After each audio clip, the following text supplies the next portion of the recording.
we are not doing a disservice to the people we care about by enjoying life.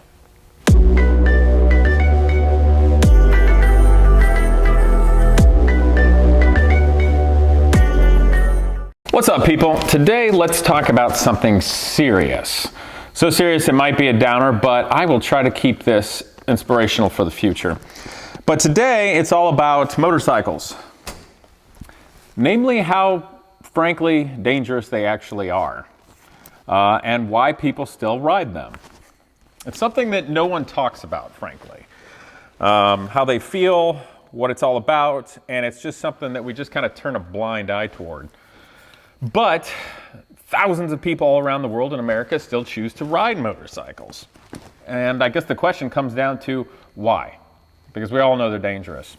So I very much enjoy motorcycles. I enjoy building them. I hope you guys are enjoying maybe watching this Ducati build or the Top Gun Maverick bike I'm doing right now. I think it's just great fun to be able to have something that you can customize, you can personalize, you can use your engineering and art and craftsmanship in. And frankly, I adore riding motorcycles, whether it's on-road, off-road, or on a closed circuit road course track. It's insanely fun. It's like flying, but in many ways, it's frankly better than flying, because usually when you're flying, you're in an airplane and you're shut off. But it feels amazing. It's such a wonderful thing, but it's insanely dangerous, and people get killed on motorcycles all the time. So I'd frankly like to share a story with you about just that, because I had somebody that was pretty close to me get killed on a motorcycle. So here we go. Anyway, this was some years ago, and I'm going to leave some of the details out and names because I don't want to bring up more heartache for people. But I had a Ducati back then. I had a Ducati Pulse Smart 1000, 2006 motorcycle. This was later.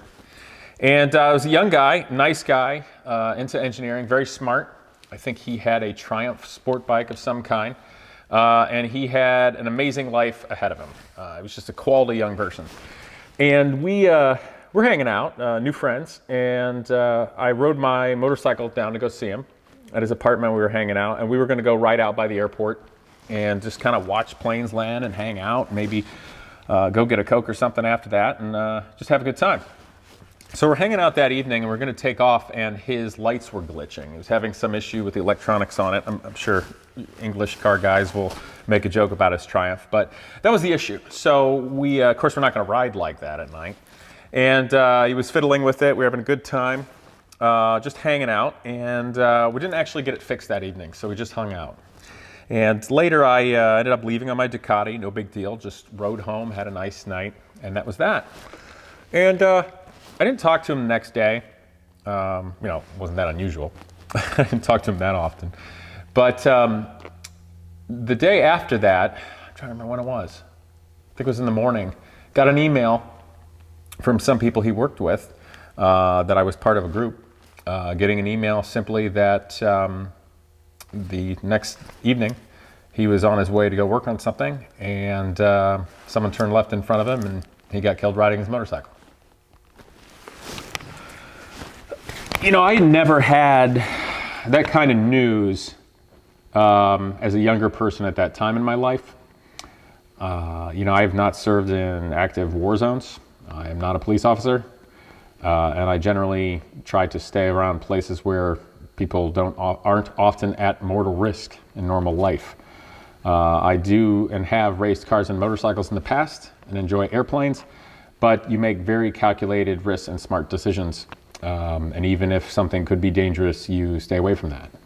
I've even been on horses. So that, needless to say, that hit me hard. He was riding back at dusk on a 4-lane road, I believe, traffic, and someone turned left in front of him. Just turned left in front of him. There was nothing relating to speed in the accident. He was simply just commuting. And, you know, that was that. It was one of those injuries where there were literally no broken bones of any kind. No skull fracture, nothing like that. So I don't know if it was one of those things where it hit him just in the right heartbeat or something. But that was the end of his mortal time on Earth, which is very sad. The other people that knew him well, some other motorcycle enthusiasts as well. and great young people.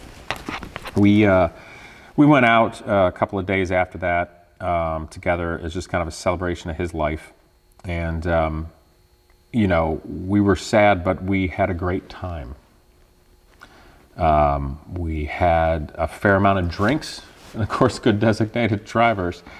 But we had good drinks, we played pool, we sang, we were silly, and wished he was there, of course. And just after the accident, some of his peers and I rode to the accident scene. Actually, I'd driven. I'd been driving the Viper at that point. And we saw where it happened and what happened and where he slid to and all that. I think I still have a piece of his motorcycle around here somewhere. But I just remember when I left there, and this is one of those things, do as I say, not as I do. When I came to the intersection that time, I just decided to come through there at a full power slide, controlled power slide. Because it pissed me off. And I wasn't about to live differently or be timid because life will fan somebody an unfair card or is dangerous. That's what life is. Of course, when I was power sliding, there's nobody around and there was assured clear distances and no immovable objects, so it was a safe thing to do. But it was just my attitude. So I wanted to tell you guys that story, one, to relate to you that I do in fact know how risky these things are. Just working on them, the darn thing could fall on you. The exhaust gets hot, it can give you horrible burns. You can cut yourself. Not to mention a circumstance like that. It could be somebody turning left in front of you, it could be a drunk driver. And frankly, it's my experience just with general traffic accidents that I've been part of, that were not my fault, that the biggest way to destroy a car or get truly hurt has nothing to do with speed. It has to do with people not obeying stop signs, left-hand turns, traffic lights, running traffic lights. That is the most dangerous place I have ever found in all my experience of driving and riding is intersections. The 2 times I've had a car totaled was from another individual dramatically not yielding when they should have in that circumstance. So it's just the nature of this. In America, and maybe a lot of the world, I don't know every world culture, but Western cultures, we don't know how to deal with death at all. We deal with it by simply not talking about it. Am I right here? There's other ways to deal with it, but I'm not going into religion on my channel, okay? But in general, no one can deal with that.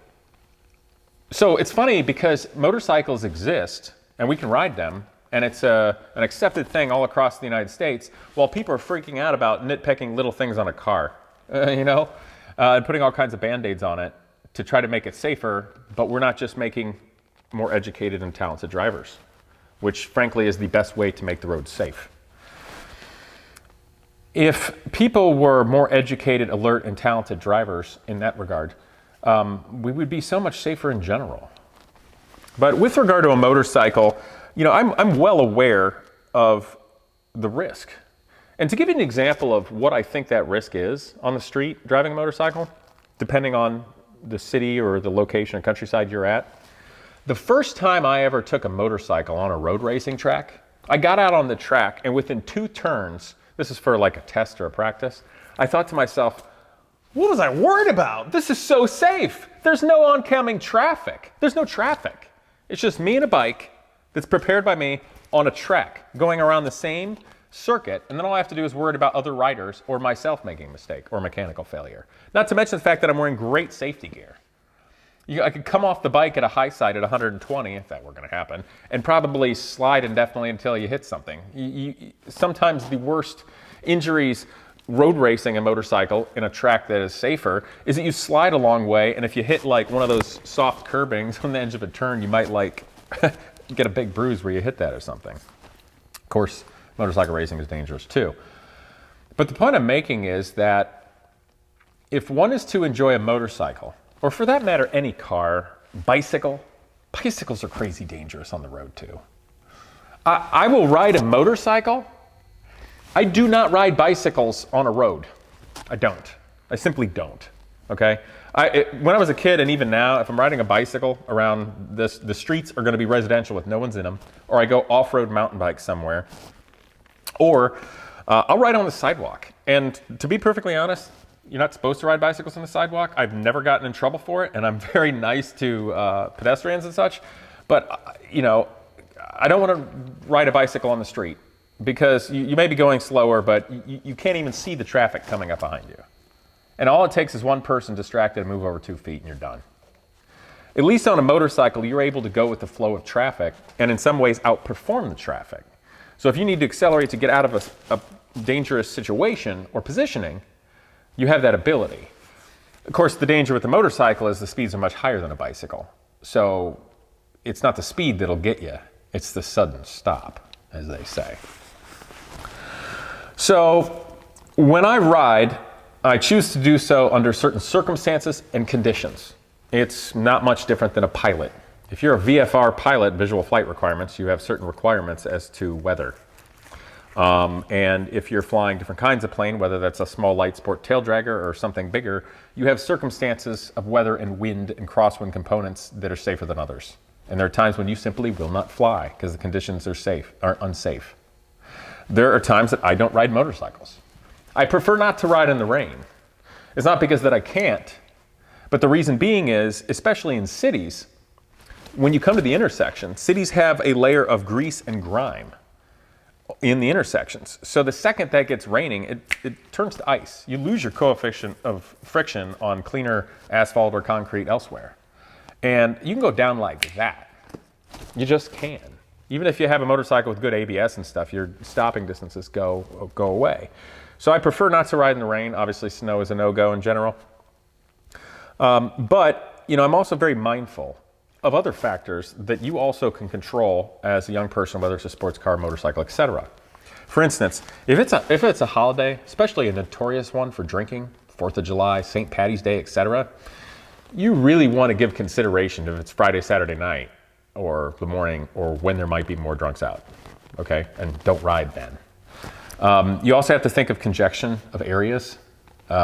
Is it a high crime rate? Is it a high drinking area? What road conditions are like, because potholes, things like that can take you out on a bike. The other thing too is what time of day or night are you going to be riding? And what season is it? In Ohio, we have deer season.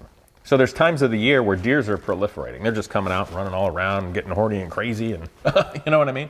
That's dangerous. Even a groundhog or a small animal can make you lose it and take you out on a bike. So these are all things to be aware of. So if you want to enjoy a motorcycle, you have to think like a pilot, okay, and make good choices. My wife and I now live in the greater Toledo, Ohio area. Toledo, Ohio in general has poor roadways and poor drivers. I'm just stating a fact. We do not ride motorcycles around that area often.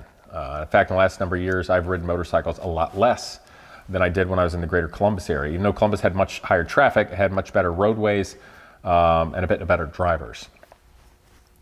So my motorcycle riding now, I effectively relegate that to certain types of areas, certain types of roads, certain types of conditions. I'll hit a highway occasionally, but only certain stints and short whiles, and really watch myself. Riding a motorcycle safely is completely about, one, you have to have a machine that is in good order. Tires are your most important thing, working brakes, working components, things that are not worn out, and the ability to control it the way you need to. And then all your safety and enjoyment comes down to making good decisions. There's always going to be an inherent amount of risk, but the same can be said about all of life. Because I made the statement that Western culture does not deal with death well or talk about it. Newsflash, something we're all going to have to deal with. So I don't take that lightly. I think maybe I probably pay too much attention to the fact that the clock is ticking. But I'm going to enjoy my time. And as a side note, for the people that never understood why I put so much time and effort killing myself to build Genius Garage over the last 6 years for potentially no tangible return, it's because now is the time in life that I can do that. And no one else is making the world better in that way. I will do it. And I will also not be afraid to live.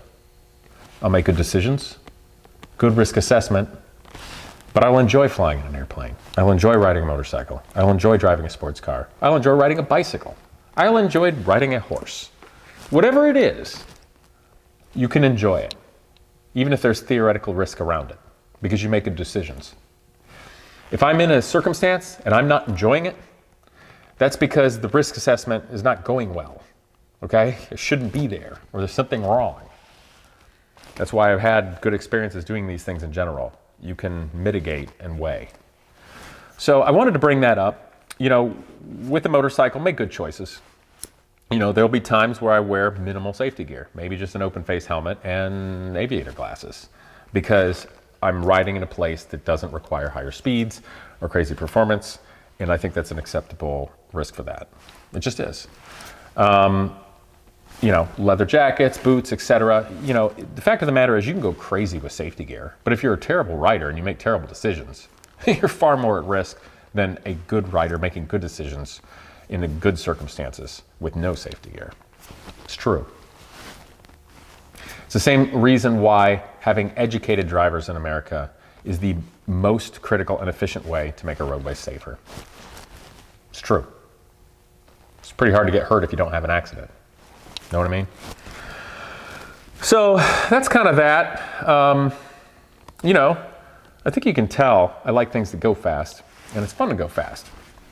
It's just that you need to make sure that you don't have sudden and unpleasant stops. You need to ride and drive within your talent level and your conditions and circumstances. It just goes to show. So a couple other stories that bring it back to my young friend that passed away on the motorcycle accident. I was thinking about the circumstances of that traffic accident. And the night before, I was hanging out with him, and his electrical system was glitching, and he had trouble with his lights, and that's why we didn't ride. Normally, on modern motorcycles, the lights are on all the time. Not all motorcycles have to be that way, because old grandfather clauses things, but you might know where I'm going with this. Of course, I'm very sad about this, but the person turned left in front of him, and that's what caused the accident. And I think he may have been riding close to dusk or the evening. If it was starting to get dark and he thought he could make it when it was still light out, but his lights weren't working, or let's say he fixed them and they glitched and went out for that moment, there's a theoretical possibility that he ended up with no lights on when legally he was supposed to. And if that was a circumstance that was true and the person turned left, then frankly, it's something that needs to be brought up to the proper people. So I made a phone call to, I think it was the police or whoever would be the detective type officer or the people investigating. And I just said, this is who I am.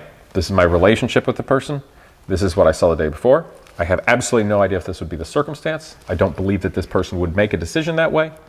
But if there was a circumstance with which that it glitched and there was no lights, that could have added to this accident. So I called him and I said that. And I didn't tell anybody till right now. And I hope you all don't think ill of me for bringing this up because this person was my friend. But I don't know the other person that turned left in front of him in a car. But I do know that would be a horrifically traumatic event to be involved with that, especially if you're at fault or didn't see him. But I know that it would be more horrific if they didn't make such a bad move. What if he was riding with no lights at that time? It's my responsibility to quietly let the officers know if there's a possibility of this, for them to be able to make an educated decision. So I had to call him and tell him that. And I have no idea if that was a circumstance. And frankly, it doesn't bring my friend back, and it doesn't make the world a safer place. But I just hope that for the other person involved with the traumatic thing, they might have had the opportunity to not have something really mess up their life if maybe they didn't make such a bad decision after all. The last story I have, which I don't even know if I should tell, I guess I'll just bring it up because it's part of it, which I preface by saying I don't believe in ghosts. I'm not particularly religious. I like to keep my mind open to think about other cultures and people. So I'm not so set in my ways of things that I can't prove or know. I'm open to observational learning. But a weird thing happened to me, and weirdest thing. A year or two after my friend passed away with the motorcycle, I was with the same group that he knew, and we were involved with testing a racing motorcycle. And we were at a closed circuit track with no other traffic. It was a testing facility. And I was the designated rider for this. And there was an exercise where we're testing the systems of this vehicle. It was actually an electric motorcycle, which is interesting, dead silent, fascinating. And there's this giant oval, and I was riding on it. And I think they asked me to ride right about 100, 110 miles an hour at a constant rate, just to have a certain amount of load so they can get data and see if anything overheats or gets weird. So I was in the far corner of this oval and coming around, no big deal, just cruising along. And the people were far away on this other side, and there was somebody going to be way over there. There was not a soul around where I was at. I come out of there. There's one tiny little glitch, and kept going and did some rounds in the day. And this was a couple years after our friend passed away. And to be frank, I didn't even speak of him that day. Didn't really think of it. And they were asking me, and I was briefing them relating to the characteristics of the motorcycle. And I was saying, well, it came through this way. The torque curve was like this. Here's how the power application was here. It glitched here. We're doing a constant right here, and then off, and then back on to the throttle here, et cetera, et cetera. And I remember saying specifically about a corner over there, and I came out, and the exact words that came out of my mouth in the middle of a constant flow of verbiage was, and when I came out of the corner where, I'm not gonna say his name, when I came out of the corner where he was watching, I put on the throttle, and then I go, wait a minute. I just stopped and went, what did I just say? Why did I say that? I didn't think about him, I didn't talk about him. I didn't see anything. There's nobody there with the same name. It was one of the weirdest moments I ever had. I don't know. But, so, where I'm going with this is, a lot of us know people that have passed away on motorcycles or in cars. It wasn't their fault. So, we are not doing a disservice to the people we care about by enjoying life, or enjoying cars or motorcycles or airplanes or horses or bicycles. We only would be doing a disservice to the people we care about if we don't make good decisions. That's it. So, what I'd like to do is end this video simply on saying, go enjoy life. Go right now. Make good decisions. And don't stop. So, on that moment, guys, I hope that if you enjoyed this, you will like, comment, and of course, please subscribe. See you guys next time.